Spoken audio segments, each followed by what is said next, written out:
Hello everyone, स्वागत है आपका आपके यूट्यूब चैनल डीप्स एजुकेशन में। मेरा नाम है नगमा परवीन एंड हमने RRB NTPC and group D की जो पिछले भर्ती में महत्वपूर्ण प्रश्न हैं उनकी एक सीरीज स्टार्ट की थी। तो जिन्होंने भी मेरी प्रीवियस क्लासेस नहीं देखी हैं उनके लिए जो लिंक है डिस्क्रिप्शन बॉक्स में दिया गया है, आप वहाँ जाके मेरी प्रीवियस क्लासेस देख सकते हो। और अगर आपको कोई क्वेरीज़ है किसी भी रिगार्डिंग तो आप हमें टेलीग्राम, फेसबुक एंड इंस्टाग्राम पे ज्वाइन कर सकते हो। इनका लिंक भी आपको डिस्क्रिप्शन बॉक्स में दिया गया है। So without any further delay हम आज की क्लास स्टार्ट करते हैं। So let's start. ये रहा आज का पहला सवाल। What kind of a tax is GST. Okay, GST को तो आई थिंक सब लोग इसके बारे में कुछ ना कुछ तो जानते ही होंगे, बिकॉज जो अब ये जीएसटी है ये अपने इंडिया में पहली बार लागू हुआ है। ठीक है, तो इसका जो नाम है, इसके नाम में ही आपको काफ़ी चीज़ें मिल जाएंगी। तो जीएसटी है, इसकी फुल फॉर्म जो है वो है गुड्स एंड सर्विस टैक्सेस। ठीक है, तो गुड्स मीन्स वस्तुएं और सर्विस जो भी आपको सेवाएं दी जाती हैं वो टैक्स है। ठीक है, कर। तो जो जीएसटी है ये एक इनडायरेक्ट टाइप का टैक्स है। ठीक है, इनडायरेक्ट टैक्स में ये आता है। जीएसटी अपने इंडिया में 1 जुलाई 2017 को लागू हुआ था। तो इसको लागू करने के जो पीछे जो कारण थे वो थे, पहले क्या था कि बहुत सारे प्रकार के कर लगाए जाते थे। जो वस्तुएं और सेवाएं हैं, कर के ऊपर कर लगाया जाता था। दोहरे कर की समस्या थी। और जो कर थे ना, उनके बीच में केंद्र और राज्यों के बीच में भी काफ़ी असमंजस की स्थिति थी। बिकॉज कभी केंद्र उस पर कर लगा दिया करती थी, कभी राज्य लगा दिया करते थे। तो जो कर का पूरा भार है वो उपभोक्ता के ऊपर आ जाता था। बिकॉज उनको टैक्स के ऊपर भी टैक्स देना पड़ता था। तो कर के ऊपर कर की समस्या, दोहरे कर की समस्या एंड जो कर प्रशासन था ये भी बहुत ज़्यादा जटिल था। तो उसके जो संचालन है उसके लिए भी बहुत ज़्यादा लागत आती थी। एंड जो कर के जो कानून होते हैं वो काफ़ी कॉम्प्लेक्स टाइप के थे, तो वो आम जनता के समझ में नहीं आते थे। तो उनकी वजह से भी जो कानूनी विवाद है वो भी बहुत ज़्यादा बढ़ गए थे।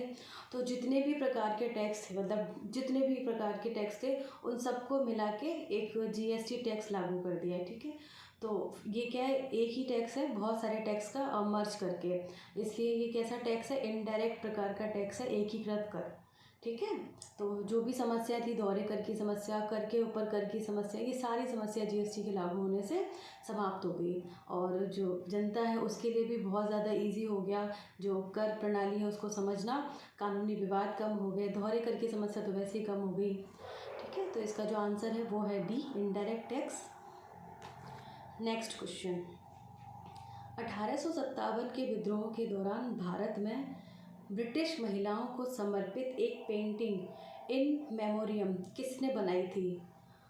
तो ये 1857 की बात है, जब 1857 क्रांति हुई थी उस समय एक पेंटिंग बनाई गई थी इन मेमोरियम। जो ये पेंटिंग है ये बनाई गई थी option B, Joseph Noel Paton के द्वारा।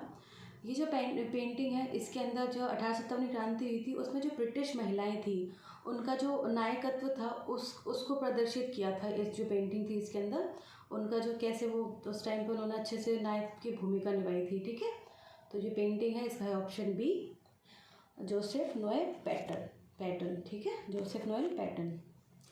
नेक्स्ट क्वेश्चन है, किस राज्य के शासक के निर्वासन को शरीर से आत्मा बाहर निकलती है के तौर पर परिभाषित किया जाता है।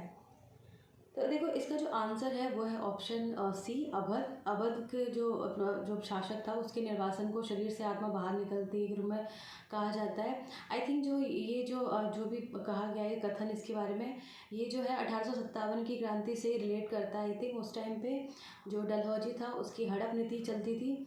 तो वो क्या है, जितने भी जो साम्राज्य होते थे उनका जो है अनुचित तरीके से उनका विलय करता था अपने ब्रिटिश साम्राज्य में।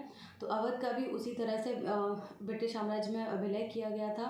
जो अवध का राजा था वाजिद अली शाह, उसको कुशासन का आरोप लगा के उसको हटा दिया और उसकी हत्या भी कर दी थी। जिसकी वजह से जो अवध है वहाँ पे बहुत बड़ा एक आंदोलन स्टार्ट हुआ था जिसको एक जन आंदोलन भी कहते हैं। एंड उसमें जो हेनरी लॉरेंस थे उसको ज़िंदा भी जला दिया था। मतलब काफ़ी आक्रोश था जनता के अंदर। और जो वाजिद अली शाह थी उसकी बेगम थी हज़रत महल, उसके प्रति जो लोगों में बहुत ज़्यादा सहानुभूति थी तो उसको प्रशासिका भी बनाया गया था। ठीक है, तो ये जो है अपने अवध से रिलेटेड थे, था जो भी था। नेक्स्ट क्वेश्चन, निम्नलिखित में से कौन सा एक बाघ संरक्षित क्षेत्र है? बाघ संरक्षण, ठीक है, टाइगर रिजर्व के बारे में बात चल रही है यहाँ पे। तो इसके अंदर है ऑप्शन देखा जाए तो great Himalayan national park, gym Corbett national park. जो जिम कॉर्बेट है ये अपना टाइगर रिजर्व से रिलेटेड है। बाकी देखो तो केदारनाथ वन्य जीव, गिर वन्य जीव अभयारण्य, ये सारे अभयारण्य है।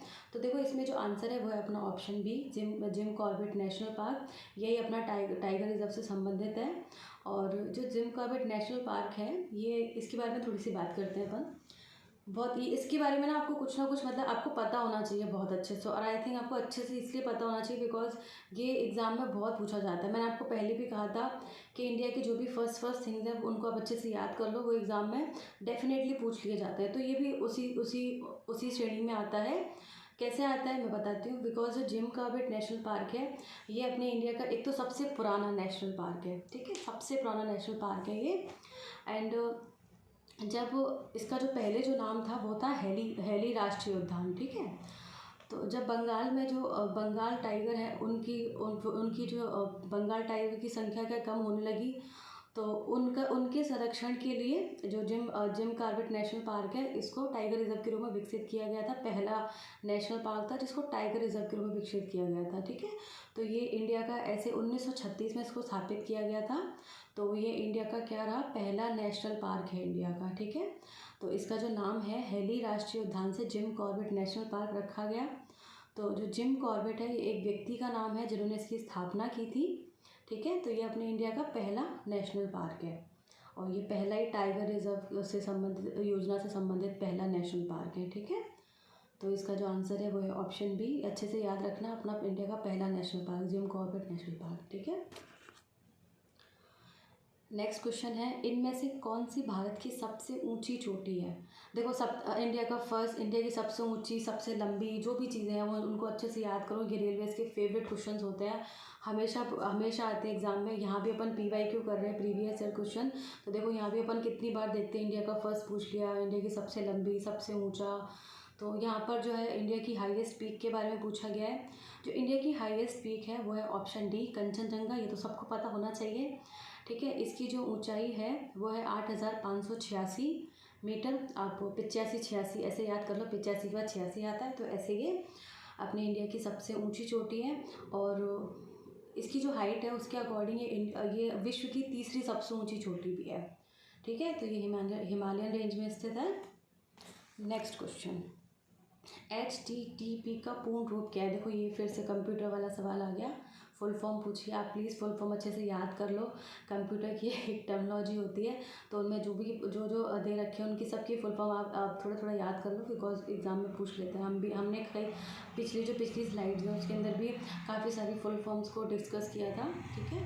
तो यहाँ भी देखते हैं HTTP की जो फुल फॉर्म है वो है option hyper text transfer protocol, ठीक है। ऑप्शन डी जो है वो इसका आंसर है, हाइपर टेक्स्ट ट्रांसफ़र प्रोटोकॉल, ये इसका फुल फॉर्म है। नेक्स्ट क्वेश्चन, किस प्रसिद्ध लेखिका ने माधवी कुट्टी उपनाम का इस्तेमाल किया था? माधवी कुट्टी उपनाम का इस्तेमाल किया था, इसमें ऑप्शन देखें तो है अपना कमला दास, तोरूदत्त, नयनतारा सहगल, बालमणि अम्मा, ओके। तो इसका जो आंसर है वो है कमला दास इसका आंसर है, ऑप्शन ए। इनको अब माधवी कुट्टी नाम से ये बहुत ज़्यादा प्रसिद्ध है और ये मलयालम के प्रसिद्ध लेखकों में से एक है। इनको नोबेल पुरस्कार भी मिला गया है और ये लघु कथाएं लिखती है, ठीक है। तो जितने भी जो प्रसिद्ध लेखक होते हैं, लेखक लेखिका जो भी होते हैं, ये पता है खुद के नाम की बजाय एक उपनाम से कविताएं लिखना, या फिर जो पेंटर होते हैं वो किसी और नाम से अपनी पेंटिंग बनाना, लिखना, ये सब चीज़ें करते हैं। तो ये काफ़ी फेमस है कि उपनाम से कविताएं लिखना, उपनाम से पेंटिंग बनाना, ठीक है। तो इसका जो आंसर है वो है कमला दास, इनको नोबेल पुरस्कार भी मिला गया साहित्य का। नेक्स्ट क्वेश्चन है, संयुक्त राष्ट्र पर्यावरण कार्यक्रम विश्व पर्यावरण दिवस 2021 का आयोजन निम्नलिखित में से किस देश में किया गया है? इसका सीधा सा आंसर है वो है पाकिस्तान। करंट अफेयर्स, थोड़ा सा करंट अफेयर्स पढ़ा करो, ठीक है। और मे भी हम लोग भी करंट अफेयर्स की सीरीज़ लेके आएंगे आपके लिए, जिसमें आपको जो भी आपके अपकमिंग एग्ज़ाम है रेलवेज़ के, उसमें जो भी करंट अफेयर्स आएगा आपके, वो हम पूरा कवर करने की कोशिश करें, ठीक है। इसका जो आंसर है वो है पाकिस्तान। पाकिस्तान जो है उसने इसका आयोजन किया था। अब ये जो क्या है विश्व पर्यावरण दिवस, इसके बारे में बात करते हैं कि ये कैसे क्या स्टार्ट हुआ था, कहाँ से स्टार्ट हुआ। तो देखो एक स्टॉकहोम सम्मेलन हुआ था, वो 5 जून को स्टार्ट हुआ था, ठीक है। उसके बाद क्या हुआ, जो स्टॉकहोम सम्मेलन है इसका जो एक सब्जेक्ट था वो था मानव एंड पर्यावरण, ठीक है, मानव और पर्यावरण से रिलेटेड था। उसके बाद ही जो विश्व पर्यावरण दिवस है उसको डिसाइड किया गया, 5 जून को विश्व पर्यावरण दिवस रखा गया, ठीक है।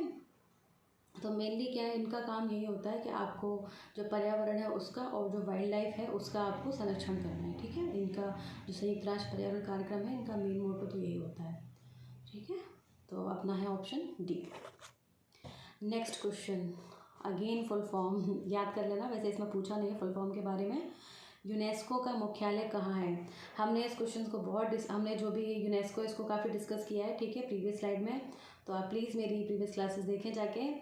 जो यूनेस्को है इसका मुख्यालय है पेरिस में, ठीक है। पेरिस का है, फ्रांस में स्थित है, फ्रांस की राजधानी पेरिस है। यूनेस्को है, इसकी फुल फॉर्म जो है वो है United Nations educational scientific culture organization, ठीक है, ये इसकी फुल फॉर्म है। ये क्या करता है, इसका जो मेन मोटो है ना वो है जो जो पूरा जो विश्व है उसके अंदर पीस और सिक्योरिटी को स्टैब्लिश करना। कैसे स्टैब्लिश करना? बाय प्रमोटिंग इसके देखो जो उसका नाम है उसमें देखो एजुकेशन, साइंटिफिक अप्रोच, कल्चर, ताकि लोगों में एथिक्स जो वैल्यू है वो थोड़े से डेवलप हो, तो फिर पूरे वर्ल्ड में क्या हो, पीस एंड जो सुरक्षा है वो अच्छे से स्टैब्लिश हो जाए, ठीक है। इसका मेन मोटो वही है। नेक्स्ट, निम्नलिखित में से कौन सा देश शार्क का सदस्य है? देखो मैंने आपको जो मेरी एकदम फर्स्ट स्लाइड थी उसमें मैंने आपको बताया था कि जो देश होते हैं उनके बीच जो भी संधि समझौते होते हैं, आप उनके बारे में थोड़ा थोड़ा पढ़ लिया करो कि इनका हेडक्वार्टर कहाँ पर है। जो इनकी शॉर्ट फॉर्म जो अपन जैसे यूज़ करते हैं, शार्क हो गया, बिम्स्टेक हो गया, यूनेस्को हो गया, तो इनका फुल फॉर्म क्या है, ठीक है, वो पूछ लिया जाता है। अभी देखो लास्ट में यूनेस्को पूछा था, अभी इसमें शार्क पूछा है। तो जो शार्क है इसकी फुल फॉर्म तो होती है south Asian association for regional corporation, ये इसकी फुल फॉर्म होती है, ठीक है। इसमें जो देश स्थित है ना, इसमें क्या पूछा, देश कौन सा स्थित है, ओके। तो इसमें है जो है, देखो मैं बताती हूँ, इसके जो मेन देश है ना, अपन ऐसे इंडिया से याद करते हैं, ठीक है। जैसे आप कंसीडर करो जैसे कि ये जो है वो इंडिया है, ठीक है। अब इंडिया के जो जितनी भी जो उसके पड़ोसी देश है ना, जितने भी पड़ोसी देश हैं इंडिया के, वो सारे शार्क के सदस्य हैं। कैसे? देखो जो इंडिया है, ठीक है, इस साइड है पाकिस्तान, तो पाकिस्तान सदस्य हो गया। पाकिस्तान के ऊपर क्या है, अफगानिस्तान इसका सदस्य है। देन इधर आते हैं तो अपन को मिलता है नेपाल सबसे पहले, तो नेपाल इसका सदस्य है। फिर आता है भूटान भी इसका सदस्य है। फिर थोड़ा नीचे जाओ तो अपना पड़ोसी देश आता है बांग्लादेश, तो बांग्लादेश भी इसका सदस्य है। फिर थोड़ा बंगाल की खाड़ी से नीचे आओ तो अपन को मिलता है श्रीलंका, तो श्रीलंका भी इसका देश है। और श्रीलंका से थोड़ा सा साइड में जाओ तो मालदीव, ठीक है। तो बेसिकली इंडिया के जो पड़ोसी देश हैं वो इसके सदस्य हैं। साउथ एशिया, आप साउथ एशिया से लगाओ ना थोड़ा सा, ठीक है, तो ये ऐसे बनता है। तो देखो इसमें म्यांमार नहीं आता, मॉरिशस नहीं आता, चाइना भी नहीं आता, अफ़गानिस्तान जो है ये अपने इंडिया का एकदम सीमा भी लगती है, ठीक है। सबसे जो कम सीमा है वो अपनी इसी से लगती है, इसी देश से, अफ़गानिस्तान से। तो 106 किलोमीटर है आई थिंक। तो ये जो है अपना आंसर है, ठीक है, ऑप्शन सी अफ़गानिस्तान। हमेशा याद रखना, ठीक है, जो इंडिया के पड़ोसी देश है एकदम सीमा से ही लग रहे हैं, ठीक है, वो सारे इसके शार्क के सदस्य हैं। ये आपका आज का अपना आखिरी सवाल था, ठीक है। आई होप कि आपको ये वीडियो अच्छा लगा हो।